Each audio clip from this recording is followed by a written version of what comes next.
Yes, guys, welcome back to the player ratings. And this is going to be a really interesting one, actually. I'm looking forward to this because that first half wasn't particularly great. Some pretty lethargic performance in the first half, slow, poor defending for their goal. But second half, you've got to give City credit. We turned it around. I thought we performed really well. Thought we were a lot quicker. Thought certain players who weren't the best in the first half stepped it up as well. And, you got to say fair's fair. I don't know whether it was Lilo, I don't know whether it was Pep Guardiola, but someone, 100%, got into him at half time. Get your comments in the chat.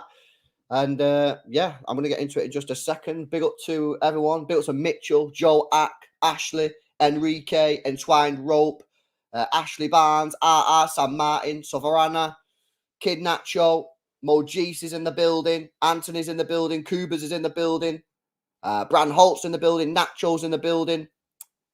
Yeah, man, I'm buzzing for this. Just bear with me 1 second. Let me get this on.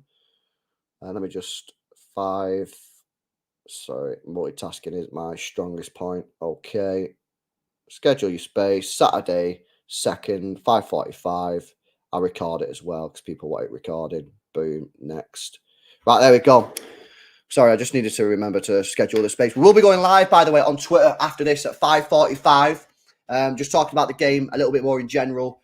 And if you guys want to come on, we're taking, people can come on and request. My Twitter's in the description. But let's, I'm waffling too much. We need to get straight into the player ratings because that's what you're here for. Edison. Okay. Could he have done anything on the goal? I don't think. No, he couldn't have done anything on the goal. Absolutely nothing on the goal. In fact, that was the complete fault of the defense, to be honest. The defense was a shambles. Let's bring up the stats on screen here. So, 90 minutes played, made 3 saves in the game, 1 run out. He had an 88% passing accuracy, only misplaced 5 passes in the game, and all 5 of them were long passes, which is nice to see. Actually made a really big save, a crucial save, you would say, when Jimenez sort of was holding off one of the players, and then he backed off towards Akanji. Akanji didn't get quite close enough, managed to spin and make the save. I'm not sure it was going in, but it was great reactions to stop it at his near post. Yeah, I actually thought he played quite well today. Couldn't do anything with the goal. Kicking was on point. Couple of good saves. I'm going to give him 8.2, 8.3. Always difficult to rate goalkeepers in it, I find, but you know what? I think he done quite well today, to be honest with you. By the way, guys, make sure you drop a like on the stream.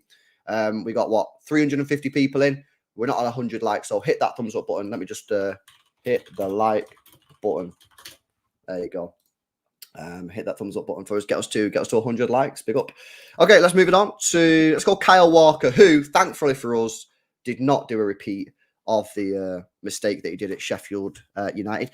This is really interesting. This is probably again worth me getting all the data for, doing a video or a stream in the international break.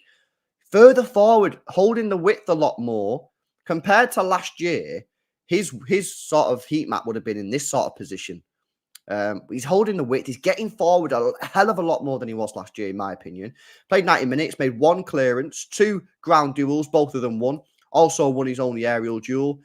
81% passing accuracy, misplaced 12 passes or so. 1 cross not successful, 7 long balls, 4 successful, and also had a dribble attempt which wasn't successful. Well, for me, the main thing was just don't make another mistake like you did against Sheffield United. Played well. I thought he did play well. Yeah, just, I don't know. Like, it's a standard Kyle Walker performance. Did everything defensively that he needed to do. I don't know whose fault it was for their goal. I did watch it back in the game, but I don't know who was tracking that runner at the back post or who was tracking the runner. So, yeah, this is all caveated with that. I'd say that, yeah, look, played decent, did what he needed to do. I'd say, can I give him an 8 or high 7s? I'm going to give him high 7, sorry. I'm going to give him 7.9. I'm going to give him a 7.9. Maybe that's a little bit low. I don't know, but yeah, I'm going to give him a 7.9. Let's move it on then to Ruben Diaz, who is next on my list. And this is his heat map here today. So as you can see, primarily playing off of the left-hand side, but then does have this sort of corridor. And that corridor there that you can see, I might be able to zoom in a little bit more centrally on the heat map is obviously when he's stepping into midfield. So, because in the midfield, he'll just be in this channel. And of course, Walker will be over here. Akanji will be there. And obviously, Ake will be over there. So, Yeah, primarily on the left when he's defending, but then when we do have the ball, does step into that midfield. Made 1 clearance, 2 interceptions, got dribbled past just 1 time. He won 6 out of 8 ground duels and won 2 out of 3 aerial duels. He had a 99% passing accuracy, only misplaced 1 single pass in the whole game. And I can't remember that, to be honest with you. And made 5 successful long balls out of 5. I think he was really good again. I thought he was really good at Sheffield United last week. He made a big block there in that game. I think that I said it. Remember last year? Yeah, I remember saying last year that basically he signed. How long has he been at our football club now? 3 Is it 3 years? So I think his first year when he come, he was excellent. Like he was amazing. And then the second year, I still think he was good. Don't get me wrong, I'm not saying he was bad, but I don't think he was as good in his second year as his first year. And then last year, he was phenomenal again. And now this year, he started off really well. Made a huge block against Sheffield United last week. I just think that with him in the team, whilst he's not got the captain's armband, he is the captain. He is the captain on the pitch, especially for sort of like a defensive point of view. I love the guy to bits. I'm going to give him a good rating. It's got to be in the 8s, possibly high 8s. I'm going to give him an 8.6. I'm going to give him an 8.6. That's what I'm going to give him. Harley's 8.8. True Blue Tie with an 8. Dat the Cat with an 8.5. Osmodius with an 8.3. Nacho with an 8.5.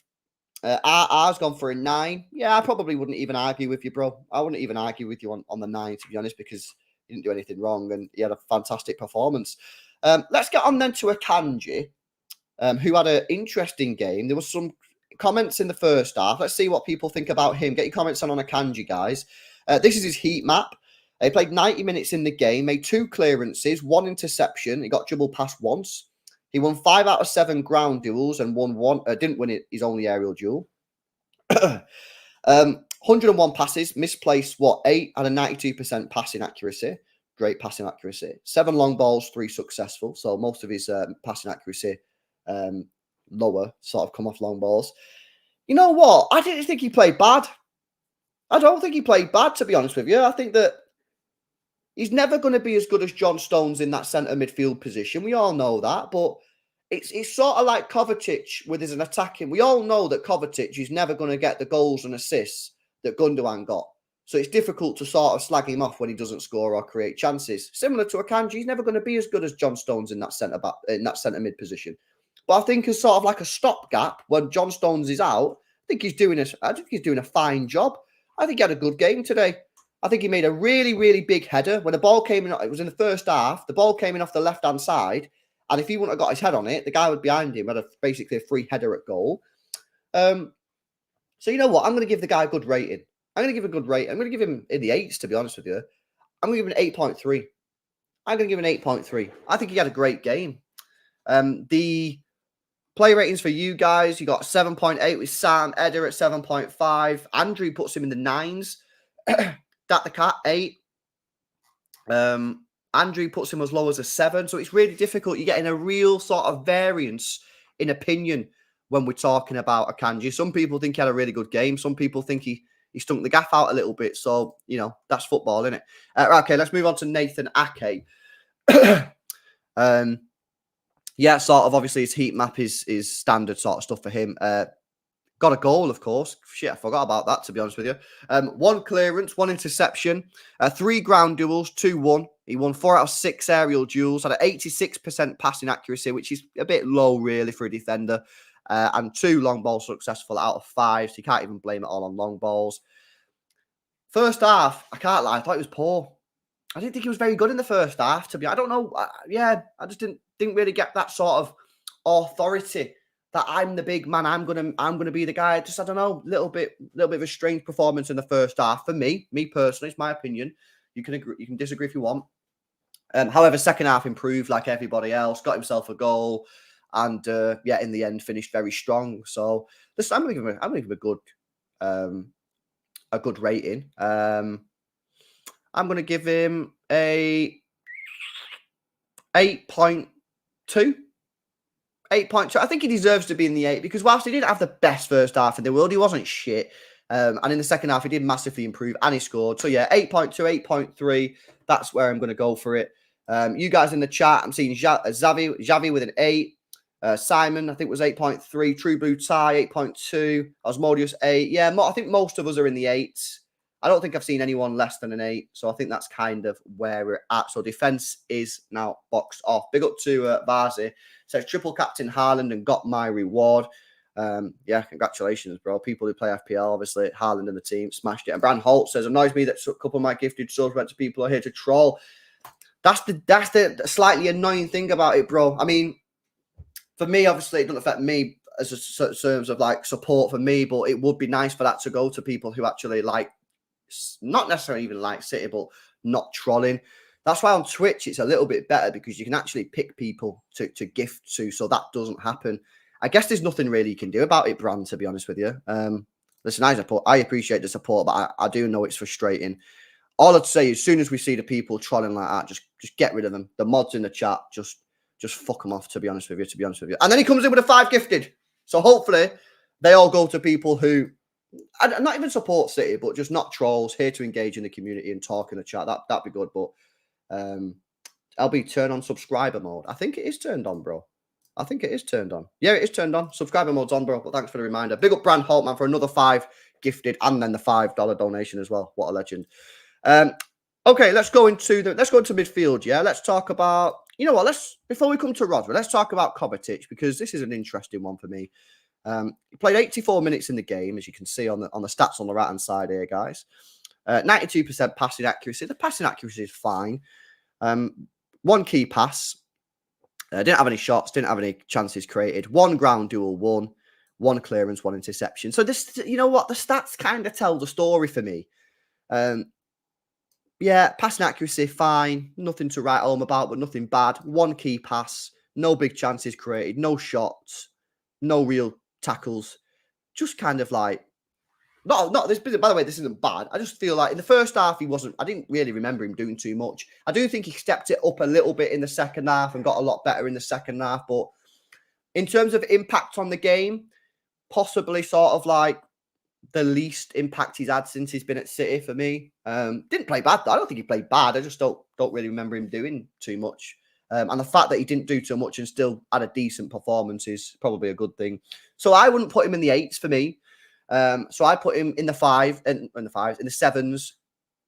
I put him at sort of like a 7.5. I put him at a solid 7.5. And Twine Rope sort of 7.9. Dat the Cat is at 7 point something else. Viking at 7.8. Mitchell at an 8. RR at an 8.4. At 7.8, sorry. So, yeah, I mean, there's a little bit of variance on this one. I'm at 7.5. Some people have put him at an 8.3. So he's in that sort of region. But, yeah, I don't know. Bit of a weird one for Kovacic today. I think he did get better in the second half. Okay, let's go on to the man. The man, and that is Rodri. Rodri played today. That's his heat map from the game. 76 minutes played. That's what we need to be seeing. Guys, we need to see this a lot more. A lot more. Yeah, we need to be seeing him playing 70 minutes, 60 minutes, 65 minutes. Yeah, we need to be getting Calvin Phillips on. We need to be getting Nunes on as much as possible because he's played far too many football matches. 92% passing accuracy. Only missed 6 passes. That's nice, or 7 or whatever it was. Long balls, yeah, 9 out of 11. That's very, very healthy. 1 dribble, successful. Won 2 out of his 6 ground duels and won his only aerial duel. 2 clearances and an interception as well. Yeah, strong performance. Very strong performance. Not up there with one of his best performances in the world, but very strong performance. I would say in the 8s. Probably not high 8s, but not low 8s. 8.4 I'm going to give him. I'm going to give him an 8.4. That's what I'm going to give him. Quack says 8. True Blue Tie says 8.3. Harley says 8.5. Citizens for Life says 8.2. Osmodius says 8.3. So, yeah, that's kind of where we're at. I think we're all in the same sort of thing there, to be honest with you. Yeah, that's where I'm going. That's where I'm going. Let's move it on. Let's move it on to the attackers. And let's go to... Should we go Jeremy Doku? Chat, should we do Jeremy Doku? Let's do Jeremy Doku. Let's do Jeremy Doku. Okay, so he played 76 minutes in the game, had 43 touches, 22 passes, misplaced 4. 3 crosses in the game, 1 successful, 1 long ball, which was successful as well. 3 dribble attempts, 2 successful. He won 8 out of 11 ground duels and 2 interceptions, which is nice to see. I've got to say, I thought it was all right today. I thought it was okay. Home debut. You've got to also understand that he's playing in a team which in that first half was not great. You know, if I'm a player making my Manchester City debut, I want to come into a team that's playing mint, you know? And he didn't. We played poor. Having said that, he made some nice dribbles. Only lost the ball 4 times in terms of losing possession with passes. I think he made some big challenges defensively, winning 8 out of 11 challenges won. So I'm not going to gas him up too much. But there's certainly positive signs there. I think I can already see from one game why City have signed him. And I think with time, I think he can become a very good player. I think he deserves 7s. And I think he deserves something similar to Kovacic. So I'm going to give him a 7.5 with Kovacic. I think, yeah, decent. I'm happy with that. Karan says 7.2. Shajon says 7. Vijay says 8. Andrew says 8.8. That's too high, Andrew, man.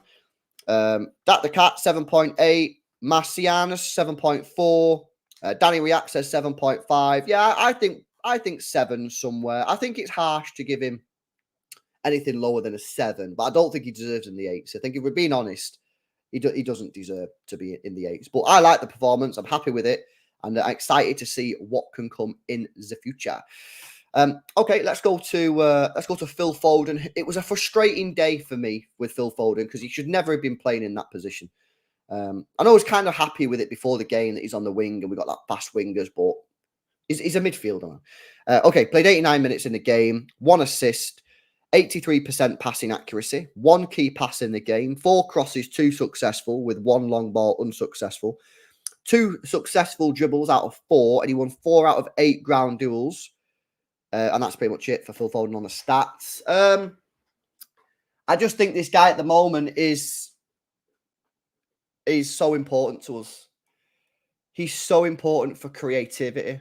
He's so important for breaking the mold. I think, knowing that City, like, we're a very well-oiled machine, right? And you know how some people call us boring, which I completely refuse to believe that we are a boring side. You know, we're not a boring side. We're a very good side. But what I think people mean when they say that, they just lack sort of any sort of intelligence, is we play the same sort of way every time, which they might say, well, that's boring. Well, it's not boring because it's brilliant to watch.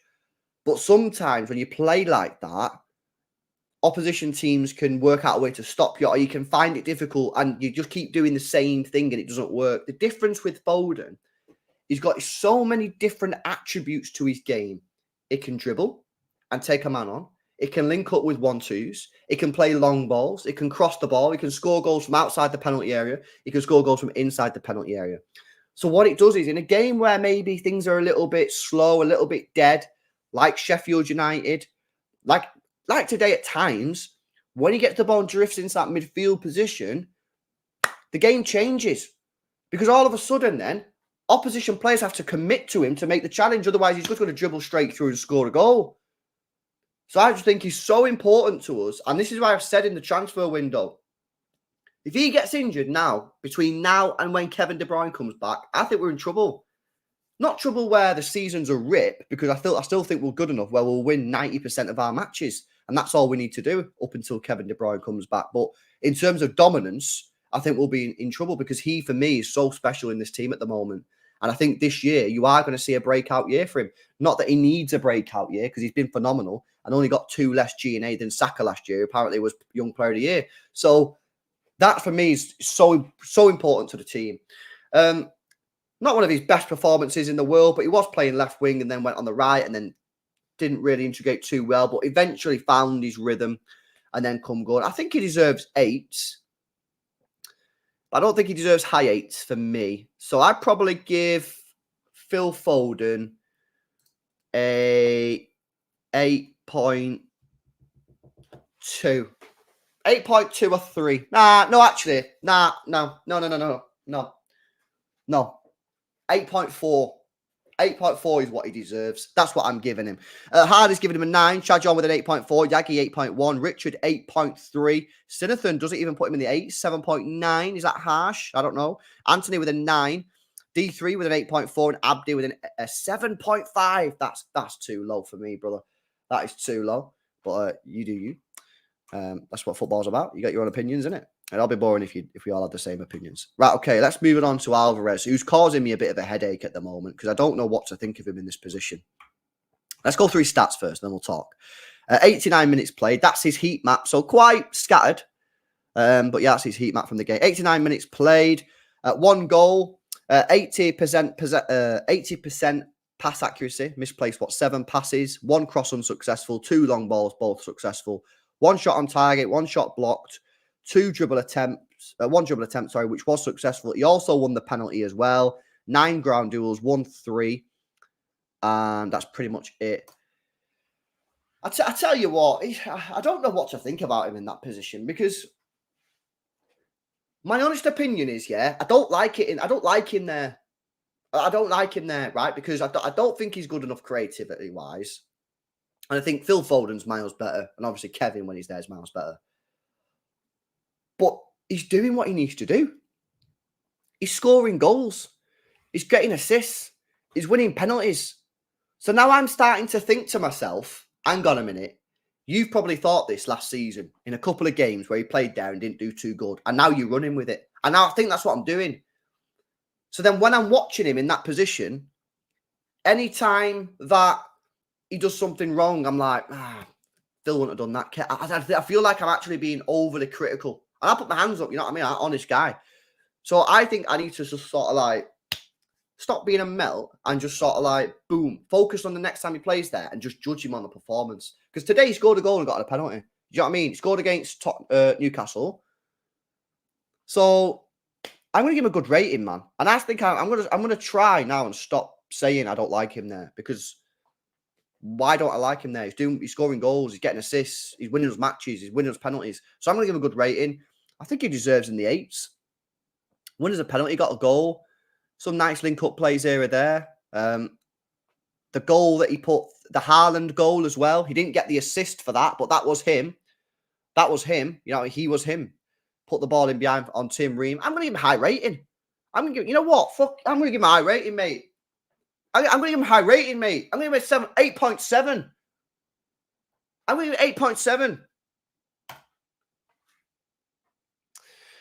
Georgios says 9.6. Anthony says 8.5. JTI with a 9. SB with an 8.3. Shad John 8.3. Horton with a 7.2. Come on, bro. That's low. Georgios says, nah, in the 9s, bro. In the 9s. I don't know. Nah, I'm not going to go 9s. I'm going to stick with 8.7. I'm going to stick with 8.7. I am. But, yeah, I think he did well. He did do good today. He did do good. Right, okay, let's talk about this guy. The absolute freak who touched the ball just 17 times and yet got a hat-trick. Erling Haaland's heat map today. You can learn so much from this. You can't. 90 minutes played in the game. 3 goals off of a 1.51 XG, which is good to see because recently since the start of the season and at the end of last season, he actually started underperforming his XG, which was a bit disappointing. But he's overperformed that today, which is good. Also got himself an assist, which I completely forgot about as well. 3 shots on target, 1 shot off target, which is great shooting record there. 3 goals off of 4 shots. 1 dribble unsuccessful. Let's sack the rest of the stats off. Who cares about the rest of the stats? The fact that Erling Haaland, hat-trick and an assist. If anyone in the chat says anything other than a 10 out of 10, then what is going on, man? It's a 10 out of 10 performance. 3 goals and an assist. Come on. Come on, man. 10s all round. It's 10s only season for Erling Haaland, mate. Brilliant performance from him today. Getting on the score sheet and making effectively what was a tricky game look very comfortable in the end with the scoreline. You know, that game wasn't a 5-1 scoreline game. It was a difficult match. They were a good team, but with his finishing, you know, and this is the thing. We played Sheffield United, right? 1-2-1. And I was watching TV before, right, when Sheffield United were playing Everton. And before the game, they're like, oh, yeah, you almost got a point. Great performance against City. Hang on a minute, right? Not to shit on Sheffield United here for a second. But if you look back at the chances that we had in that game could have easily been 4 or 5. Easily. Haaland missed loads. Missed a penalty. Missed one on his right foot. I think he missed a header. So what Haaland does when he's on it and he's on form, he makes tight games and difficult games just look easy. Like 5-1, yeah. I guarantee, yeah, you'll get fans today going, oh, City just smashed Fulham easy again. Today wasn't an easy match, man. Just Haaland decided to turn up and score bare goals. So 10 out of 10. 10 out of 10. I got a bit more time, so let's go through some of the subs that played today for City. Bernardo come on for 15 minutes, didn't really do too much. Sergio Gomez. We was not familiar with his game, guys.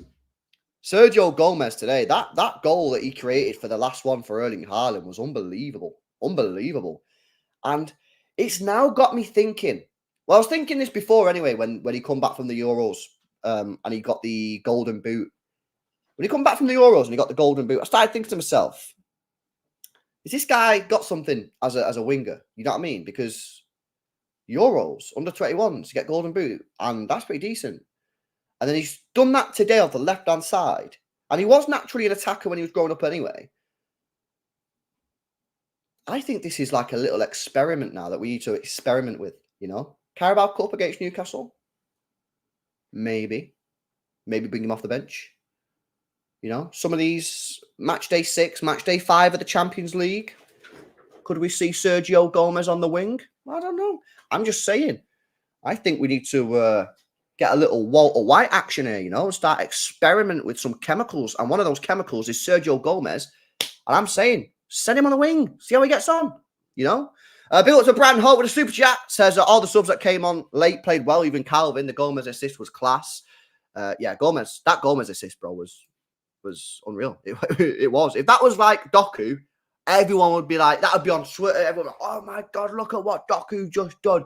Doku gonna cook Jeremy Cook you or whatever. Yeah. Phillips come on 5 minutes. Looked all right. Probably generally not patronising. I thought actually that's probably his best 5 minutes that he's had at the football club. Thought he played quite well. So yeah, that's good to see. And hopefully he gets more minutes, man. Hopefully he gets more minutes because that's we want to see. If he's staying at City, I want him to play. I don't want him to be like just sitting on the bench. That's not good for him. And I want him to play well. And then obviously Bob came on at the end. Rico Lewis come on at the end and just, you know, it was only on for a couple of minutes. So yeah, buzzing. You know what? We go top of the league. The only team now in the division to be 100% win record with 5 points clear over Arsenal already, and they play United tomorrow. So hopefully United can get a point, and that'll be really nice. And then we've got a couple of winnable matches when we come back. You know, Wolves, Forest, West Ham should be winning those games, and then we will be on 21 points before we start our really, really difficult run in October and November. But if we can go into that October and November already with what, a 4 or 5 point gap, great. You can literally get beat off a team and still be top of the league already. You know what I mean? So listen, it's great stuff. It's great stuff. Not great performance. Great performance. No, it was a great performance. I'm going to say great performance. Got five goals. So yeah, buzzing. Right. Twitter Spaces live is going to be live at around 5:45. So in about 10 minutes time, I'm going to go live on Twitter for the Twitter Spaces. If you guys want to come on and have your say, then make sure you come over. My Twitter link is in the description of this video. Go over there, follow me, and I'll be live in about 10 minutes. Bit more of a general discussion on the game rather than players specific. We've got some watch-alongs coming up tomorrow as well. Definitely one, Arsenal versus Man United. I'm definitely doing a watch-along for that as well. Maybe do a watch-along for the Liverpool game and maybe do a watch-along for the Old Firm. I've not decided yet. And I'm not doing the Brighton-Newcastle game, bro, because I'm doing the space and then I'm having a curry for my tea. So, yeah, that's basically it. But listen, guys, thank you very much for joining me today. It's been a great game. Been a great watch-along as always. Smash a like on this one. Subscribe to the channel. If you're watching this back on the replay, let me know your comments in the comment section. I do read them, and I try and reply to as many as possible. And for everyone else that's watching this live, come over to the Twitter Spaces live. Link is in the description. And peace out. See you at the top of the league. See you in a bit.